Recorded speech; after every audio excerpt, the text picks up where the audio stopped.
Allô tout le monde! Cette semaine était pour notre région la journée des couleurs, qui consiste à monter le mont Farlang afin d'admirer les belles couleurs que nos arbres deviennent à l'automne. Et comme vous pouvez le voir, moi j'ai décidé de faire cette vidéo ici dehors aujourd'hui. Pour ma petite famille, au lieu de monter cette très belle montagne de ski, de vélo de montagne, en passant, je vous conseille d'aller faire un tour, c'est excellent. Nous avons décidé de se donner un nouveau défi, de monter le plus haut sommet des provinces maritimes, le mont Carleton, avec son 830 mètres de hauteur. Lors de notre journée, nous avons eu la chance de vivre plusieurs émotions. Nous avons passé de l'excitation à la fatigue, à la joie, la fierté,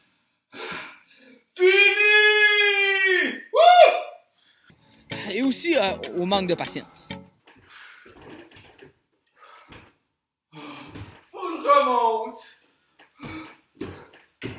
Ce qui est important à comprendre, c'est que la musique est justement composée en utilisant des hauts et des bas. Nous appelons ça des cadences parfaites, cadences imparfaites, demi-cadences, cadences plagales, etc. Il y en a plusieurs. Je vais vous expliquer ce concept en utilisant mon expérience d'ascension pour que vous compreniez un peu comment composer une chanson. Pour commencer, je passe mon temps à dire à mes élèves que la musique est autant une discipline artistique qu'une discipline mathématique. Nous utilisons souvent des chiffres en musique pour rendre la musique plus facile à comprendre. Prenons comme exemple la gamme de Do. Donc si on remarque, le Do est la première note, donc on va l'appeler la note numéro 1. Puis le Ré, c'est la deuxième. Si j'aurais commencé sur une autre gamme, si j'aurais commencé sur une autre note, par exemple le Sol, le Sol serait ma première note, le La serait ma deuxième note, etc. Sans rentrer trop dans les détails, pour créer une bonne pièce, on est habituellement une mélodie et un accompagnement. Mélodie, une note à la fois. Accompagnement, plusieurs notes en même temps. Aujourd'hui, on va se concentrer sur l'accompagnement harmonique. Plusieurs notes en même temps. Toujours en gardant les numéros mentionnés plus haut, regardons rapidement mon écran d'iPad avec des accords déjà pour nous. Mon premier accord est le C, mon deuxième accord est le D, mon troisième accord est le E, qui est la même chose que Do, Ré, Mi. Maintenant, plaçons ces numéros dans mon voyage. Le premier accord est le moment où est-ce que nous quittions notre stationnement pour se rentrer dans la piste. Nous sommes encore pleins d'énergie et nous ne savons toujours pas ce qui nous attend. À partir de ce moment, nous nous éloignons du 1, du stationnement, de l'entrée de la montagne, et on se dirige de plus en plus vers le haut. Donc, nous bougeons vers un prochain numéro. Afin d'imaginer tout ça, voici une image de notre montée. Comme vous le voyez, notre ascension n'a pas été une ligne bien droite vers le sommet, mais bien une ligne avec des hauts et des bas. Les différentes notes équivalent eux aussi à des moments de la marche. En regardant de plus près, on réalise que mon accord 5 est la plus éloignée de mon point de départ en élévation. En deuxième position, on retrouve l'accord numéro 7. Ensuite, on a l'accord numéro 4, ensuite la 2, et pour terminer, on a la 3 et la 6 qui est quand même très près de l'accord numéro 1. Maintenant, allons voir la montagne qu'on pourrait créer avec une pièce peut-être musicale plus connue.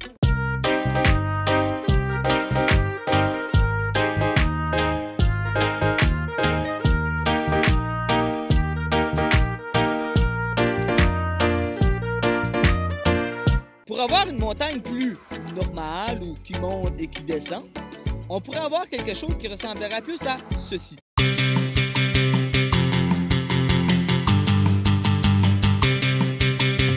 Donc, c'est en créant une montagne que vous pourriez par la suite décider quel genre d'expérience musicale ou de montagne, d'ascension que vous voulez que vos auditeurs vivent. On pourrait avoir différents autres exemples. Comme par exemple, M. Ludwig van Beethoven a dû monter une méchante grande montagne quand il a écrit sa symphonie numéro 5. Il joue des accords de 5 et de 1 6 fois à la fin de sa pièce et une fois arrivé au 1 final, il le joue 36 fois.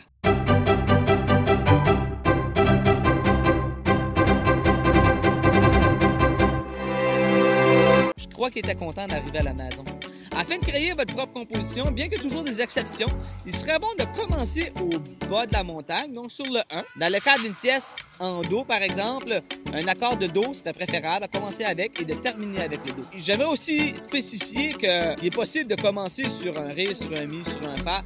Mais à ce moment-là, les accords pourraient changer un peu. Comme que Marc-André vous a expliqué, on va explorer les montagnes en musique. C'est bien qu'on va vous donner des défis. Pour commencer, on va créer des accords. Mais des accords, on va comme simplifier ça là, à la base. Dans nos accords qu'on va créer aujourd'hui, on va avoir 3 notes. La première note va être la tonique.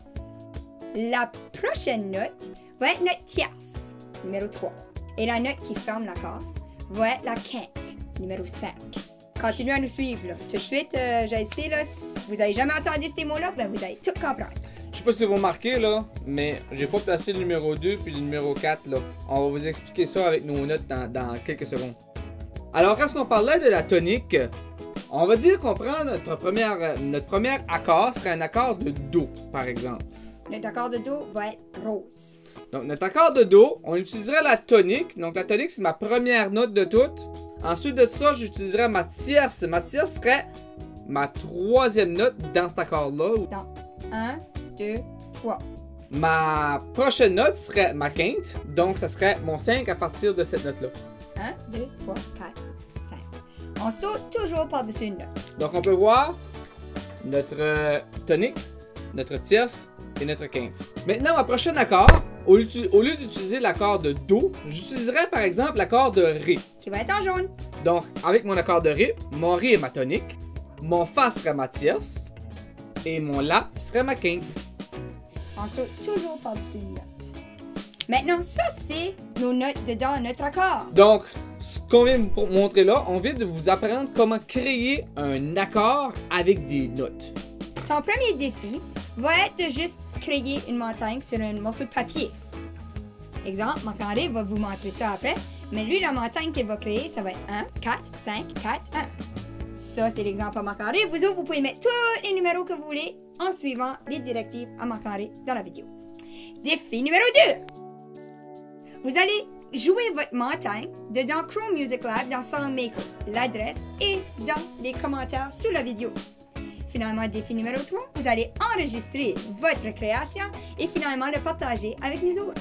On rentre dans Chrome Music Lab, ensuite SongMaker. Mais d'accord, comme on a mentionné dans la vidéo tantôt, ma montagne était 1, donc j'utilise le 1, ma tonique, ma tierce, ma quinte. Ensuite de ça, j'utilisais mon 4. 1, 2, 3, 4, ma tonique, ma tierce et ma quinte. Maintenant, je continue avec mon 5. 1, 2, 3, 4, 5. Tonique, tierce, quinte. Même chose maintenant avec mon 4. 1, 2, 3, 4. Tonique, oups. Tierce et quinte. Et je termine de nouveau sur mon 1. Mon tonique, tierce, quinte. Et voilà, on peut l'écouter. Je vais l'exporter. J'appuie sur Save. Tu peux soit m'envoyer le lien, donc en le copiant et me l'envoyer, ou tu peux aussi le télécharger et m'envoyer le dossier téléchargé. N'oubliez pas de mettre des pouces en l'air et de vous abonner à la chaîne. Bye, à la semaine prochaine!